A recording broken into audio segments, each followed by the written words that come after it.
Brazilian তারকা মার্টিনেলির আর্সেনালকে ২-২ গোলে রুখে দিয়েছে ক্রিস্টাল প্যালেস। দারুণ হাড্ডাহাড্ডি জমেছিল এই ম্যাচ। আর্সেনালের মাঠে আর্সেনাল এভাবে হোঁচট খাবে কে ভেবেছিল? এদিন মার্টিনেল্লি তেমন একটা নৈপুণ্যতা দেখাতে পারেনি, কিন্তু খেলার শুরুর মাত্র ৩ মিনিটের মাথায় এগিয়ে গিয়েছিল কিন্তু আর্সেনাল। কিউয়ের এক অসাধারণ গোলে ১-০ গোলে এগিয়ে যায় তারা। সেটা ধরে রাখতে পেরেছিল ২৭ মিনিট পর্যন্ত। ২৭ মিনিটে ক্রিস্টাল প্যালেসের খেলোয়াড় ইজিয়ের অসাধারণ আরেক গোল। ১-১ সমতায় আসে তারা।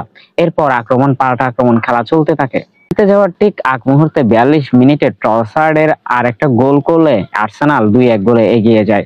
পরবর্তী সময়টা তারা ডমিনেট করবে দূরে থাক। ক্রিস্টাল প্যালেস দারুণভাবে ঘুরে দাঁড়িয়ে আর আর্সেনালের পুরো দর্শক গ্যালারি স্তব্ধ করে দিয়ে ৮২তম মিনিটে মাঠেটা আরেকটি গোল করলে ২-২ সমতায় ফিরে ক্রিস্টাল প্যালেস। শেষ পর্যন্ত আর কোনো গোল হয়নি।